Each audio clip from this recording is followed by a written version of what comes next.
बिस्मिल्लाहिर्रहमानिर्रहीम। इस्लाम वो आखिरी और मुकम्मल दीन है जिसके तमाम कानून इंसान की फितरत, उसके नेचर के अकॉर्डिंग और उसकी नजात का ज़ामिन है। इस्लाम को अमलन यानी उसके तमाम कानून को कबूल करने वाला मुआशरा, सोसाइटी अच्छाइयों से करीब और बुराइयों से दूर होकर एक आइडियल मुआशरा, एक आइडियल सोसाइटी बन सकती है। इस्लाम के उन तमाम कानून में से एक अकाइद है और उसे मुस्लिम सोसाइटी में उसूल दीन के नाम से जाना जाता है। अकाइद यानी वो मसाइल, वो मैटर जो इंसान के थॉट्स और उसके अक़ीदे को सही रास्ता दिखाते हैं, क्योंकि उनका कनेक्शन इंसान के यकीन से होता है। इसलिए इस सिलसिले में अंधी तकलीद जायज़ नहीं है, यानी इंसान अकाइद में किसी की भी पैरवी नहीं कर सकता, बल्कि ज़रूरी ये है इसको दलीलों के ज़रिए कबूल करे, चाहे वो दलील सादी सी ही क्यों ना हो, लेकिन दलील के ज़रिए कबूल करे। दोस्तों, इस सिलसिले की ये हमारी तीसरी वीडियो है और इस वीडियो में हम खुदा की पहचान के बारे में बात करेंगे। इससे पहले कि खुदा की पहचान, खुदा की मारिफत के बारे में बात की जाए, मैं एक ऐसी चीज़ की तरफ इशारा करना चाहता हूँ कि जिसका जानना बहुत ज़्यादा ज़रूरी है, क्योंकि इसके बग़ैर इंसान सही तरीक़े से खुदा की पहचान नहीं कर सकता, और वो है इल्म की अहमियत, यानी इम्पोर्टेंस ऑफ नॉलेज। दोस्तों, इस्लाम इल्म और अक्ल का दीन है।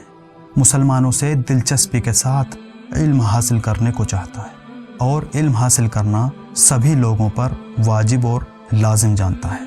खुदावंद आलम कुरान मजीद में इरशाद फरमा रहा है, ऐ रसूल पूछो, भला जानने वाले और ना जानने वाले कहीं बराबर हो सकते हैं? इसी कुरान में दूसरी जगह फरमाता है, खुदा मोमिनीन के मकाम को बुलंद करता है और उलमा को सबसे बुलंद दर्जे तक पहुंचाता है। इसी इल्म की अहमियत से मुताल्लिक रसूल अकरम सल्लल्लाहु अलैहि वसल्लम इरशाद फरमाते हैं, इल्म का हासिल करना हर मुसलमान मर्द और औरत पर वाजिब है। आलिम वो है जो दूसरों की मालूमात और इत्तलाआत से फ़ायदा हासिल करे और अपनी नॉलेज में इजाफ़ा करे। पुर अहमियत शख्स यानी मोस्ट इम्पोर्टेंट पर्सन वही होता है जिसके आमाल और नेकियां ज़्यादा होती हैं, और लोगों में बे अहमियत बेकार वो लोग होते हैं कि जिनके पास इल्म नहीं होता। इमाम अली अलैहिस्सलातु वस्सलाम इसी इल्म की अहमियत से मुताल्लिक फरमाते हैं कि इल्म से बेहतर कोई ख़जाना नहीं होता। वहीं इमाम जाफ़र सादिक अलैहिस्सलातु वस्सलाम इरशाद फरमाते हैं, मैं तुम्हारे जवानों को दो हाल में पसंद करता हूँ, इल्म हासिल करने वाले या तालीम देने वाले। अगर इस तरह के जवान आप लोगों के दरमियान में नहीं पाए जाते तो उन्होंने कोताही की है, और हर कोताही करने वाला उम्र ज़ाया करता है, और उम्र को बर्बाद करने वाला गुनाहगार है, और गुनाहगार का ठिकाना जहन्नम होता है। इसी से मुतालिक इमाम बाक़िर अलैहिस्सलातु वस्सलाम भी इरशाद फरमाते हैं, जो शख्स इल्म हासिल करने में रात और दिन मेहनत करे वो अल्लाह की रहमत में शरीक है।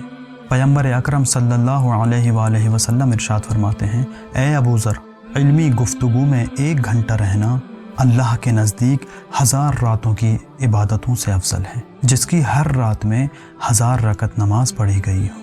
आइए दोस्तों, इल्म की अहमियत के बाद अब हम अपने असल मौजू, असल टॉपिक यानी खुदा की पहचान की तरफ चलते हैं। खुदावंद आलम ने दुनिया को पैदा किया और उसे मुनज़्ज़म तरीक़े से चला रहा है। कोई भी चीज़ बग़ैर इल्लत, बग़ैर सबब के वजूद में नहीं आती।